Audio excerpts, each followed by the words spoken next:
everybody? It's Shamil coming to ya from the one and only Small Fry Show. On today's video, we're going to be talking about swapping trucks on the run. But before we get too deep in this thing, you already know what I need you to do. Make sure you like, comment, subscribe. Tell a friend to tell a friend to tell a friend to come join the family. Also, the views that are expressed in this video are mine and mine only. They in no way, shape, or form represent the company that I work for. So now that we got that out the way, I know y'all wondering where I've been. So the truck that is assigned to the run that I do has been broken down. So I have a phone mount that I use for my phone and then one that I used to record on. And that was in the truck, so I haven't been able to make videos and things like that. So I'm back in the assigned truck today, so what better way to get back than to kick a video off? It's going to be out with some rain up ahead, but hey, it's going to still be a good night. So swapping trucks on the run. Now, I've heard of some companies that say when they go to a meet point with a meet driver, they swap the whole truck.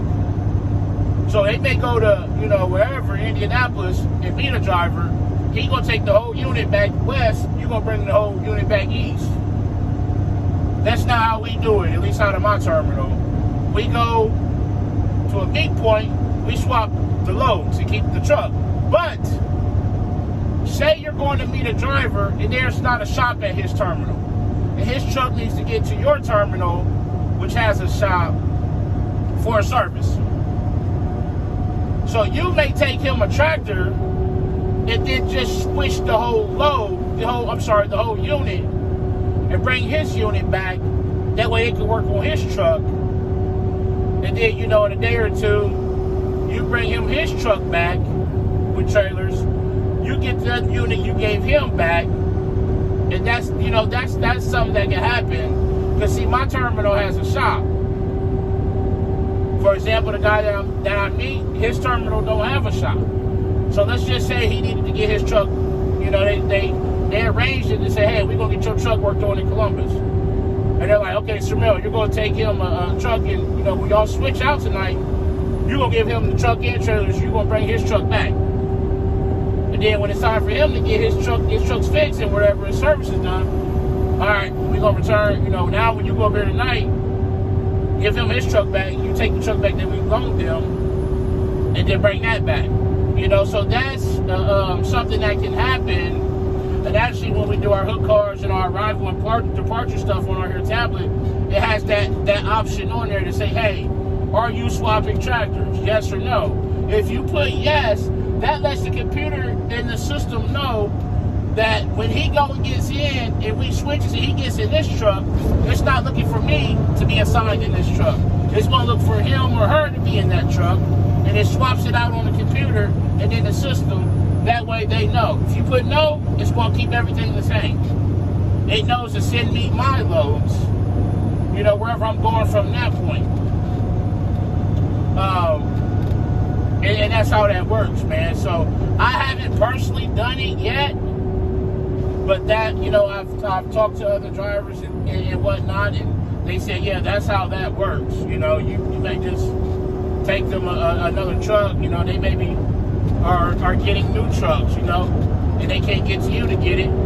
Out of my terminal, they put new trucks in the service, so we may be taking them a brand new truck. Okay, then boom, we're going to bring theirs back, and then they're going to do whatever, send it to another terminal or, put it out of service, whatever that looks like, and whatnot. So there's different reasons why that can happen.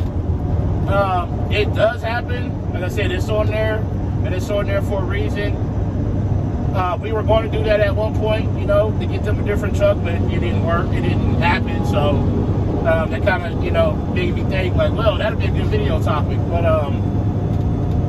so that, and another thing I kind of want to touch on, and I kind of want to put two and two, together. It's not the same, but that's a quick topic, so I can kind of blend it in.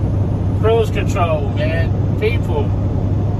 As long as it's not raining or snowing or foggy or anything, and you have cruise control, it's your best friend. So with the adaptive cruise, it shows the speed of the vehicle in front of you. The vehicle in front of me right now, 243 feet.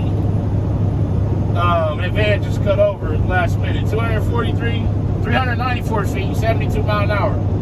I see this constantly. I can only go 65. I see people speed, they're 63. I get out here to pass them. They're speed up. I'll get back behind them. They'll slow down 60, 58, 68, 62, 70, 80, 65. They're constantly speeding up, slowing down. It's not even just trucks, it's cars. It's both trucks and cars. Your cruise is your best friend if you cannot maintain your speed. That's what the cruise control is for. It's frustrating because I can only go 65, but if you're doing 63, I got enough to get out and get around you.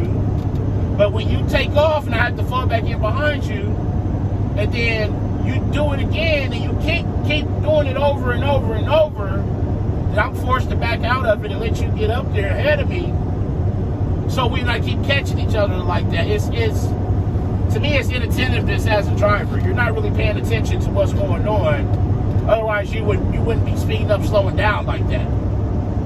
It's dangerous. It's frustrating, and it's really uncalled for. I know every vehicle, the cruise control don't work. I get that, but the more you can do to maintain a constant speed, the better off that traffic flows and just everything will be. And so I just wanted to put that out there. Cruise control is your best friend. So I figured I'd link that with this video just because that topic was kind of short. And we're going to bring it to a close. So as always, make sure your ride to your pickup and your delivery on time and safely. Call your loved ones. Tell them you love them. Love on somebody today. But most importantly, be the reason that somebody smiles today. The world needs it now more than ever. It's Shermel coming to you from the one and only Small Fry Show, and I'm out. Peace.